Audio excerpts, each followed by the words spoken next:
Le 2 novembre 2025, sous les yeux du monde entier, Ibrahim Traoré a prononcé un discours historique à Ouagadougou Place, marquant un tournant pour le Burkina Faso et l'Afrique. Ce discours ne s'est pas limité à un hommage au passé, mais a aussi été un appel à l'action, visant à briser le silence sur la souffrance des femmes.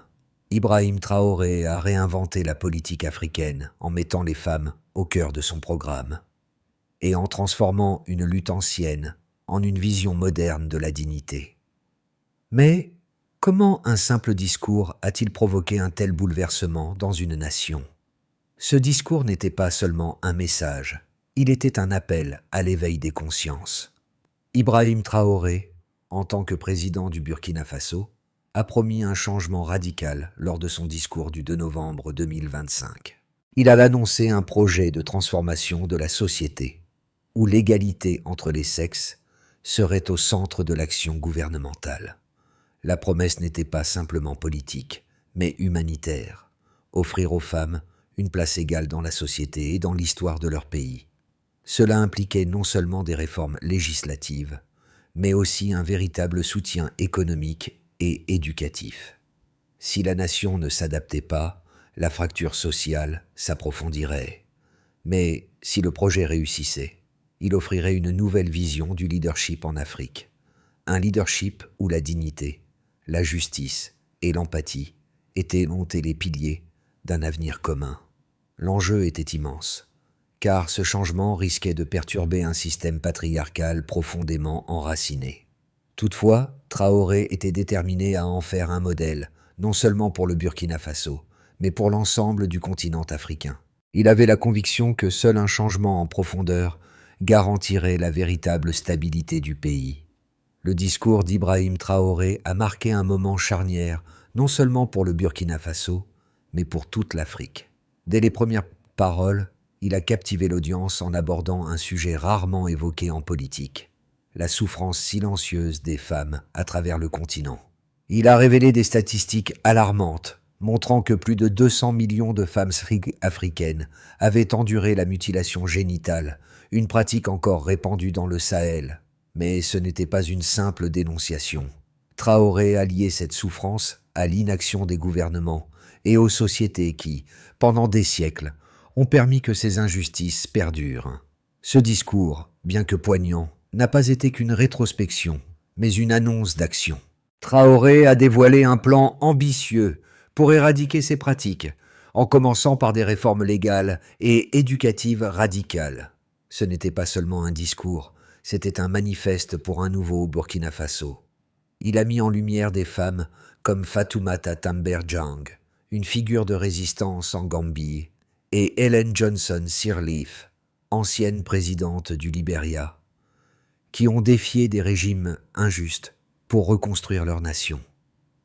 Ces femmes, a-t-il rappelé, ne l'avaient-ils pas fait parce qu'elles étaient des femmes, mais parce qu'elles étaient courageuses. Il a exhorté les Burkinabés à se souvenir de ces figures et à s'inspirer de leur audace. En évoquant ces exemples de force, Traoré a introduit un tournant. L'égalité n'était pas une faveur, mais un droit fondamental. Les mots qu'il prononçait à ce moment-là ont résonné comme un appel à l'action immédiate. Et les observateurs du monde entier savaient qu'un changement historique se préparait. Ce n'était pas un simple discours politique, c'était un tournant pour l'avenir de toute l'Afrique.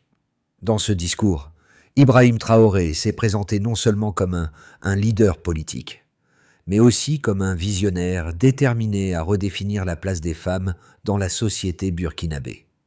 Dès les premières minutes, il a clairement pris position contre les pratiques discriminatoires, en particulier la mutilation génitale féminine, le mariage forcé et l'ignorance systématique des droits des femmes. Il a souligné que ces problèmes n'étaient pas des reliques du passé, mais des urgences qui demandaient une réponse immédiate. Cependant, Traoré n'a pas simplement dressé un tableau sombre. Il a offert un chemin de transformation en mettant en place une série de réformes législatives et sociales. Par exemple, il a annoncé la création d'un fonds national pour financer des programmes d'éducation pour les filles et des projets d'autonomisation des femmes. Cette initiative avait pour but de lutter contre la pauvreté, car selon lui, chaque femme indépendante et éduquée serait un pilier pour une nation plus stable. De plus, Traoré a évoqué des réformes profondes dans le domaine de la justice, comme la formation de femmes juges et ministres, afin de garantir que les lois soient appliquées de manière équitable et inclusive. Les actions immédiates de Traoré, comme l'ouverture de nouvelles écoles et la création de centres de santé pour les femmes, ont déjà commencé à changer les réalités quotidiennes pour des milliers de Burkinabés. Il n'a pas seulement parlé de principes abstraits, il a mis en place les bases concrètes d'une nation en mutation. Ces premières mesures ont eu un impact immédiat, prouvant que Traoré était prêt à passer de la parole à l'action. Le 2 novembre 2025, Ibrahim Traoré a franchi un tournant historique pour le Burkina Faso avec son discours de Ouagadougou Place.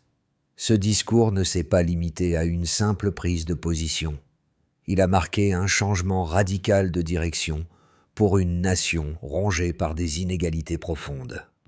Dès le début, Traoré a dénoncé la violence faite aux femmes, une violence cachée sous des pratiques ancestrales qui affectent des millions de vies à travers l'Afrique. Mais ce qui a véritablement marqué l'auditoire, c'est la promesse qu'il a faite. Cette situation changerait et il prendrait des mesures concrètes pour transformer le pays. Le discours a été divisé en plusieurs moments clés qui ont progressivement construit une vision d'espoir. Traoré a d'abord mis en lumière l'importance de l'éducation pour éradiquer les pratiques traditionnelles oppressives. Il a annoncé l'ouverture de centaines d'écoles destinées aux jeunes filles et une réforme des programmes scolaires pour intégrer des valeurs d'égalité dès le plus jeune âge. Cette initiative a été saluée comme un pilier fondamental pour la création d'une nouvelle génération de femmes éduquées, prêtes à affronter les défis du futur. Mais l'action de Traoré ne s'est pas arrêtée à l'éducation. Il a également introduit un plan économique ambitieux, axé sur l'indépendance financière des femmes rurales, la création d'industries locales, comme les usines de transformation de noix, de cajou et de coton, devait permettre à plus de 50 000 femmes de trouver un emploi stable et digne. Il a expliqué que l'autonomisation économique des femmes était essentielle pour renforcer la stabilité de la nation et créer un avenir plus prospère. Cette approche a reçu un accueil favorable des organisations internationales qui ont vu en elle une solution innovante et durable aux problèmes structurels du pays. Le moment le plus marquant de ce discours fut cependant l'annonce de la création d'une commission nationale contre la violence basée sur le genre. Ce plan, soutenu par les Nations Unies et les organisations africaines de défense des droits des femmes, visait à offrir un cadre légal pour la protection des victimes et la sanction des auteurs de violences sexuelles.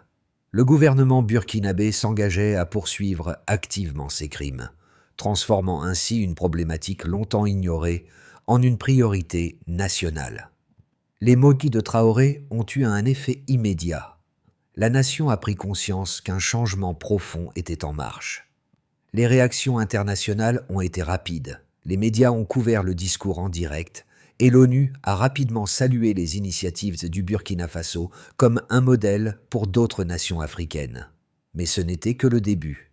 Les actions concrètes entamées par le gouvernement, notamment la mise en place d'infrastructures pour les femmes et la réforme du système éducatif, ont commencé à modifier la vie quotidienne de milliers de Burkinabés. Les premiers résultats ont été visibles en quelques mois, avec une nette augmentation du nombre de filles inscrites dans les écoles et un renforcement des mesures de sécurité pour les femmes dans les régions rurales. Ce discours ne faisait pas qu'évoquer des idéaux.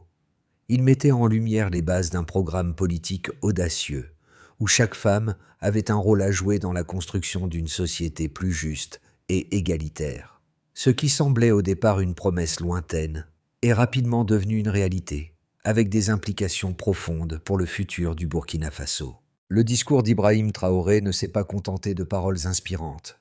Il a été soutenu par des chiffres et des faits tangibles qui ont renforcé sa crédibilité et souligné l'urgence de l'action. L'une des révélations les plus marquantes fut l'état alarmant de la situation des femmes dans le pays.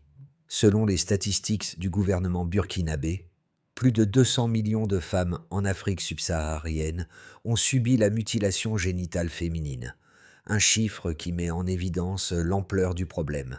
Au Burkina Faso, environ 15% des filles âgées de 10 à 14 ans sont concernées par cette pratique, une donnée choquante pour un pays qui cherche à se moderniser. Ces chiffres ont été présentés par Traoré pour souligner l'ampleur de l'injustice et l'urgence d'agir. Dans un autre domaine, Traoré a évoqué l'éducation des filles, où le taux d'inscription des filles dans les écoles secondaires restait largement inférieur à celui des garçons. Selon les données du ministère de l'Éducation, le taux net d'inscription des filles était de 47% contre 59% pour les garçons. Cette différence a non seulement un impact direct sur l'égalité des chances, mais aussi sur le développement économique du pays. En effet, des études menées par la Banque mondiale montrent qu'un investissement dans l'éducation des filles génère un retour sur investissement économique de 10 à 20% en raison de l'augmentation des salaires des femmes et de leur capacité à investir dans leur famille. Traoré a également mis en avant les chiffres économiques pour démontrer l'impact de son programme d'autonomisation des femmes. Le projet de créer des usines de transformation de noix, de cajou et de coton a été conçu pour créer plus de 50 000 emplois pour les femmes rurales.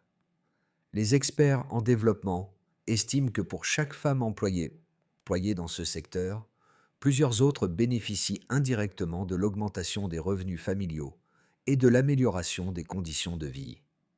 Cette approche économique a été saluée comme un modèle de développement durable, où l'inclusion des femmes dans le secteur formel de l'économie allait permettre de briser les cycles de pauvreté. En outre, le financement de ces initiatives a été assuré par une combinaison de fonds nationaux et de partenariats internationaux. Le fonds de la Rivière-Mer, par exemple, a permis d'allouer une partie du budget national à ces projets, tout en attirant des investissements étrangers dans le secteur de l'agriculture et de la transformation. Selon le ministre de l'Économie, ces investissements devraient générer une croissance de 3% du PIB dans les 5 prochaines années, une projection qui témoigne de la solidité du plan de Traoré pour revitaliser l'économie du pays. L'impact immédiat de ces initiatives a été mesuré à travers des enquêtes sur le terrain, qui ont montré une augmentation de 20% des inscriptions dans les écoles rurales pour l'année 2026, ainsi qu'une réduction de 15% des cas de mutilation génitale féminine signalés dans certaines régions du pays. Ces résultats ont été publiés dans des rapports gouvernementaux et ont renforcé la légitimité du programme, incitant d'autres pays africains à s'inspirer du modèle burkinabé. Traoré, en combinant des données précises avec des actions concrètes, a donné une nouvelle direction à son pays. Ce discours et les chiffres qui l'accompagnaient ont transformé les promesses en résultats tangibles, démontrant que l'action en faveur des droits des femmes était non seulement moralement juste, mais aussi économiquement viable. Ibrahim Traoré a confronté deux visions opposées dans son discours, celle d'un Burkina Faso pressé au piège de ses traditions patriarcales, où les femmes sont marginalisées, et celle d'une nation émergente, où l'égalité des sexes devient le moteur du développement. D'un côté, il y avait ceux qui voyaient la libération des femmes comme une menace pour la stabilité sociale et culturelle du pays. Ces opposants soutenaient que les valeurs traditionnelles, en particulier dans les zones rurales, ne pouvaient être changées sans perturber l'équilibre social. Selon eux, la place des femmes était définie par des coutumes séculaires, et toute tentative de moderniser ces normes risquait de provoquer des tensions et des résistances qui pourraient nuire à la cohésion sociale. Mais de l'autre côté, Traoré a présenté des arguments solides, soutenus par des données et des exemples concrets, pour démontrer que l'égalité des sexes était la clé de la stabilité à long terme. Il a souligné que la marginalisation des femmes limitait le potentiel économique et social du pays. L'absence de femmes dans les secteurs clés de la politique, de l'économie et de la justice ne faisait que renforcer les inégalités, fragilisant ainsi les fondements mêmes de la nation. En ouvrant des usines et en réformant l'éducation, le président Traoré a montré que l'autonomisation des femmes pouvait non seulement améliorer la vie des femmes elles-mêmes, mais aussi renforcer la résilience économique du Burkina Faso. De plus, il a pris soin de rassurer ceux qui craignaient que ces changements ne déstabilisent les valeurs traditionnelles. Traoré a insisté sur le fait que l'égalité ne signifiait pas le rejet des valeurs culturelles, mais un enrichissement de celles-ci. L'intégration des femmes dans la sphère publique n'était pas une rupture avec les traditions, mais une évolution qui respectait l'esprit de solidarité et de respect mutuel qui avait toujours existé dans la société burkinabé. Il a rappelé que l'histoire de l'Afrique était remplie de figures féminines qui avaient joué un rôle essentiel dans la résistance et la reconstruction de leur pays, comme Ellen Johnson Sirleaf, ancienne présidente du Libéria, et Fatoumata Tamber-Djang, une militante gambienne. Ces exemples démontraient que les femmes ne cherchaient pas à imposer un changement brutal, mais à faire entendre leur voix et à jouer leur rôle dans la société. Traoré a donc construit son argumentation sur une logique de justice et de pragmatisme, prouvant que le progrès ne se faisait pas en reniant les racines, mais en permettant à chaque citoyen, homme ou femme, de contribuer à l'édification du pays. Ainsi, le discours de Traoré ne se limitait pas à une simple défense des droits des femmes, mais présentait une vision globale de l'avenir du Burkina Faso, où l'inclusion et la justice sociale seraient les clés d'une nation plus forte et plus prospère. Une femme qui défend sa nation défend chaque maison qui s'y trouve. Cette phrase prononcée par Ibrahim Traoré est devenue le symbole de son discours, capturant l'essence même de son appel à l'action. Ce n'était plus seulement une question de droits des femmes, mais de la responsabilité collective de construire un avenir où chaque individu, indépendamment de son sexe, pourrait contribuer pleinement au développement de la nation. Traoré a révélé à mi-parcours de son discours que le changement ne pouvait pas se limiter à des discours et des promesses. Il nécessitait une révision fondamentale du rôle des femmes dans toutes les sphères de la société. Cela signifiait qu'il fallait revoir les pratiques éducatives, économiques et politiques pour intégrer les femmes à tous les niveaux. En annonçant des mesures concrètes telles que la création de centres de santé pour les femmes, l'inclusion des questions de genre dans le programme scolaire et l'accès des femmes à des postes clés dans l'administration, il a prouvé que ce n'était pas une simple déclaration d'intention. Traoré n'avait pas seulement une vision, il en avait les moyens d'exécution. L'impact de ces mesures allait être mesurable, avec des objectifs clairs et des étapes précises à suivre, et il a encouragé chaque Burkinabé à être acteur du changement. Les conséquences du discours de Ibrahim Traoré ont été immédiates et profondes, affectant non seulement le Burkina Faso, mais aussi la perception et du leadership en Afrique. Après ce discours historique, la société burkinabé a connu une série de transformations visibles, mais également des changements plus subtils dans la manière dont les femmes étaient perçues dans la société. Le programme éducatif a été rapidement réformé pour garantir l'accès des filles à une éducation de qualité. En 2026, le taux de scolarisation des filles dans les écoles secondaires a augmenté de 20 ans. Un signe clair que les politiques éducatives de Traoré avaient commencé à porter leurs fruits. De plus, l'ouverture de centaines d'écoles rurales a permis de diminuer les écarts d'accès à l'éducation entre les zones urbaines et rurales. Ce changement a eu un effet d'entraînement, car les parents, autrefois réticents à envoyer leurs filles à l'école, ont commencé à voir l'éducation comme un moyen d'améliorer les perspectives d'avenir de leurs enfants. Sur le plan économique, le programme de Traoré a permis à des dizaines de milliers de femmes de rejoindre le marché du travail grâce à la création d'usines de transformation du coton et de noix de cajou. Ces industries ont non seulement offert un revenu stable aux femmes rurales, mais elles ont également favorisé la croissance de l'économie locale. Les premières estimations montrent que la création de ces emplois a contribué à une augmentation de 2,5% du PIB national, ce qui témoigne de l'impact économique direct de l'autonomisation des femmes. Les bénéfices sociaux de ce programme étaient également évidents. Une amélioration des conditions de vie dans les communautés rurales, une réduction de la pauvreté et une autonomie accrue des femmes, qui, pour la première fois, pouvaient subvenir à leurs besoins financiers sans dépendre des hommes. Le secteur de la justice a aussi été profondément affecté par les réformes proposées par Traoré. L'intégration de femmes dans des rôles de pouvoir et de prise de décision dans les instances judiciaires et politiques a non seulement assuré une plus grande égalité, mais elle a aussi amélioré la représentation de la population dans ces institutions. Le fait que le gouvernement ait formé des femmes juges et ministres a permis de renforcer la confiance du peuple dans le système judiciaire et a constitué un modèle à suivre pour d'autres nations africaines. Le ministre de la Justice a rapporté que, grâce à ces réformes, la prise en charge des crimes liés à la violence basée sur le genre avait augmenté de 30% dans les 6 premiers mois suivant l'annonce du discours.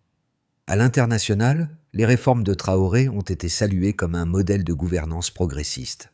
Des organisations internationales, comme l'ONU Femmes et la Banque mondiale, ont rapidement exprimé leur soutien aux initiatives du président, soulignant que l'égalité des sexes et l'inclusion des femmes dans le processus de développement étaient essentielles pour garantir un développement durable.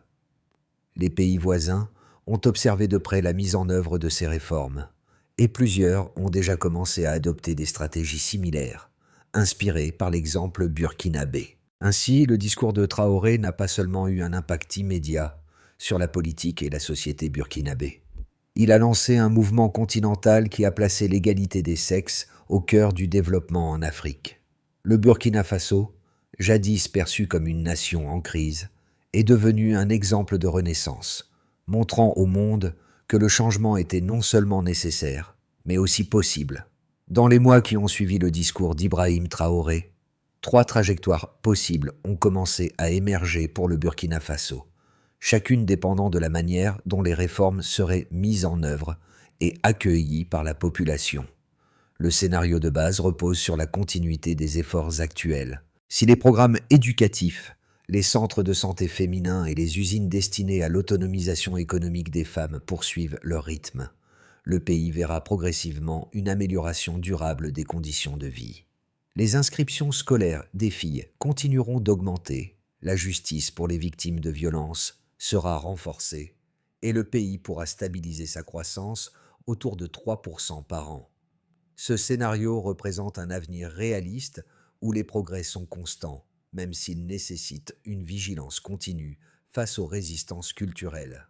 Le scénario optimiste, lui, s'appuie sur l'adhésion massive des communautés rurales et religieuses.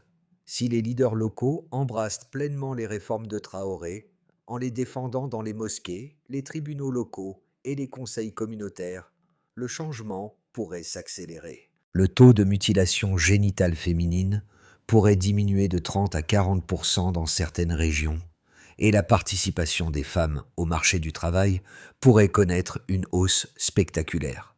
Une telle dynamique serait susceptible d'attirer davantage d'investissements internationaux, notamment dans les industries rurales émergentes.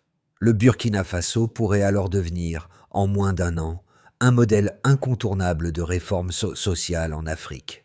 Enfin, le scénario pessimiste envisage une situation où les réformes rencontrent des obstacles majeurs. Des groupes conservateurs pourraient saboter l'application des lois, refusant d'abandonner des pratiques traditionnelles profondément ancrées. La pression économique, combinée à des tensions sociales, pourrait ralentir l'ouverture des écoles et bloquer la construction de centres de santé. La désinformation, alimentée par certains médias hostiles, pourrait fragiliser la confiance du public. Dans ce cas, les progrès enregistrés depuis novembre 2025 risqueraient d'être partiellement perdus, laissant le pays dans une situation de stagnation et d'incertitude. Face à ces 3 scénarios, Traoré a encouragé les Burkinabés à réfléchir à une question simple. Quelle trajectoire souhaitent-ils pour leur nation ? Selon lui, l'avenir dépend moins des obstacles que de la capacité collective à maintenir l'élan du changement. La clé réside dans un engagement partagé, où chaque citoyen reconnaît que l'égalité des sexes n'est pas une idéologie imposée, mais une nécessité pour bâtir un avenir stable.